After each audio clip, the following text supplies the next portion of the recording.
Children, now going to start the next topic of physics, that is modes of heat transfer. But I want to give you one example.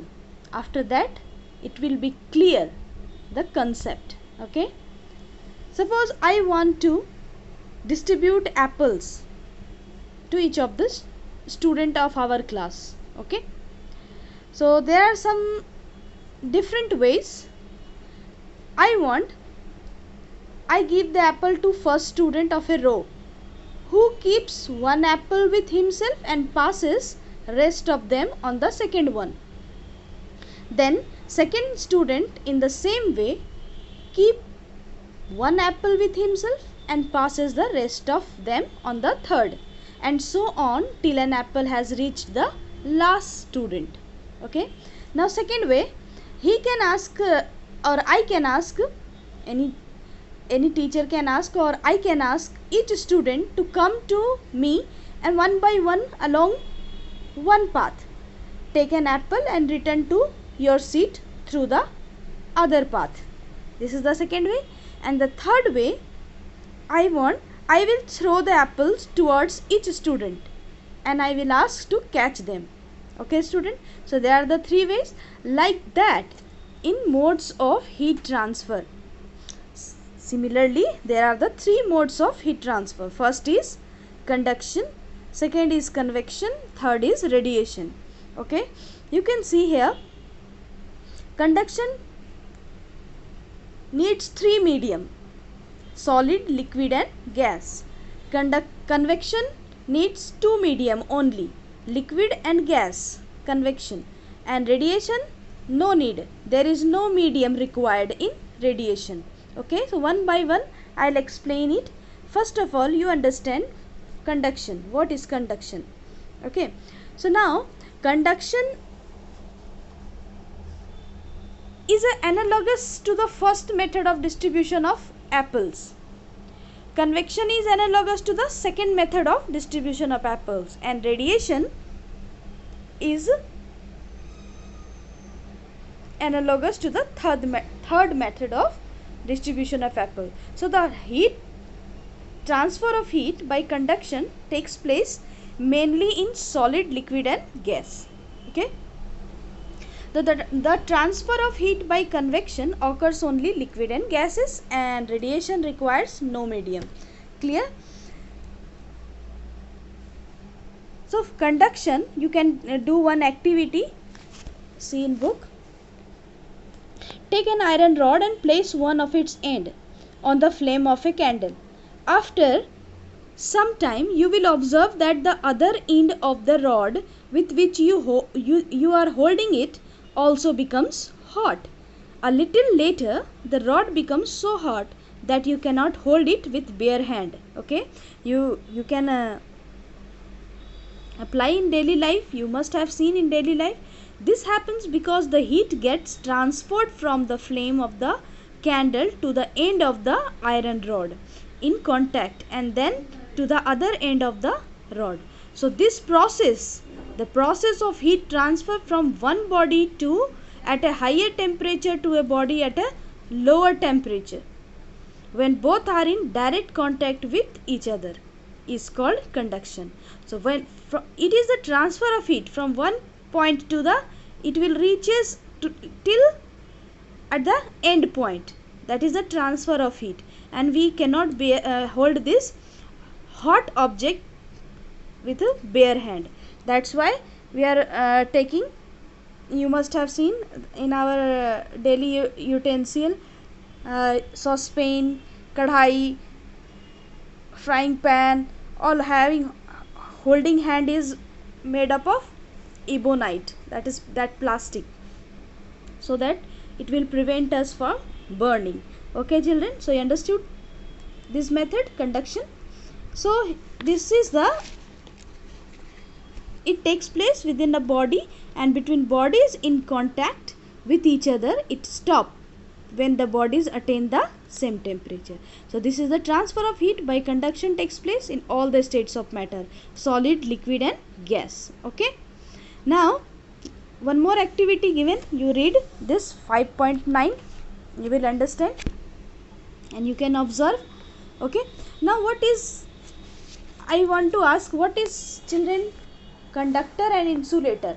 That is only first, and you have to understand the some substance which allow heat to pass through them easily are called the conductor of heat. Okay, some substances like silver, copper, all the metals, mercury, are the conductor of heat, which allow the heat to pass through them easily. That is called conductor. Clear? And what is insulator? The substance which do not allow heat to pass through them easily are called insulator, or you can say that is a bad conductor which doesn't allow heat to pass through. For example, wood, plastic, cork, mud, cotton, wool, asbestos, still air, etc. are the example of insulator. Okay, children, all liquid except mercury, remember, all liquids except mercury and gases are bad conductor of heat. Clear, children? And the flowing water is a conductor of heat, but still water, that is the trapped air, is a still water, trapped air, that is the bad conductor of heat. Only flowing air is a conductor of heat. Okay, now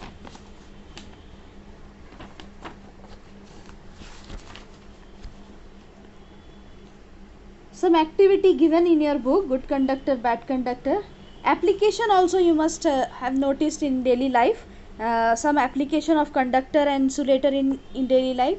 An oven is made up of double walls, that space between them is filled with wool or cork, etc. The wool and cork are the insulator of heat, and they prevent the heat of the oven to escape. Okay, and some utensils also and pans are made of metal such as copper, brass, steel, etc. The reason is that the metals are conductor of heat, and so they heat up rapidly. So many examples you must have seen in daily life. Cooking utensil, pans and tea kettles are provided with wooden or ebonite handle. Just I have explained, the wood or the ebonite being an insulator of heat does not pass heat from the utensil to our hand. Okay, so thus we can hold the hot utensil or pans comfortably by their handles, that is made up of ebonite. So an ice box is a double walled box. The space between the wall is filled with cork, glass, wool. So these fillings materials are the insulator of heat. So they prevent heat from outside to pass into the ice box. The ice kept inside the ice box does not melt. This is the reason. Okay, which does not allow heat from the outside. So it will keep the ice box inside the box, which doesn't melt. Okay. Now summer, the ice is kept wrapped in a gunny bag. Okay, that is gunny bag used for covered the ice with sawdust.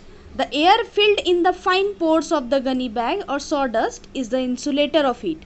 That is the insulator which doesn't allow the heat to get into the gunny bag, and it will not escape out the outer side of air.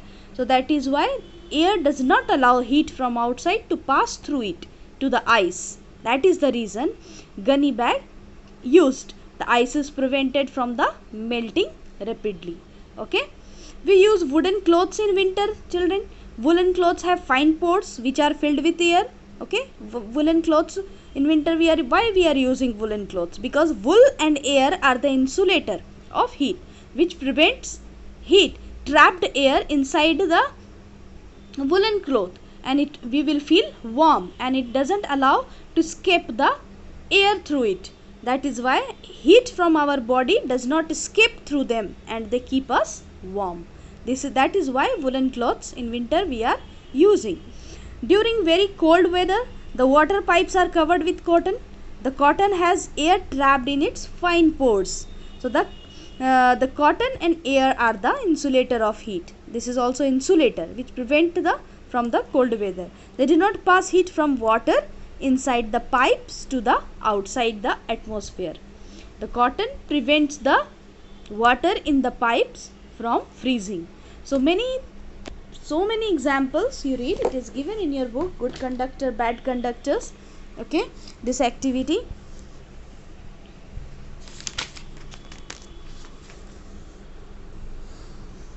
This one, to prove the water is a poor conductor of heat. This activity read, you will understand. Application of good and bad conductor, already I gave many activity. Igloo, this picture also you can see. In winter we wrap ourselves in blankets to keep up warm. This is because blanket have fine pores. All given examples you read once, one by one. You will understand. Eskimos make igloos from snow because snow contains a large amount of trapped air, which being a bad conductor keeps the igloos warm. Okay children, up to here you revise. Next we will understand convection and then radiation. Clear? Revise up to here till good conductor, bad conductor and conduction.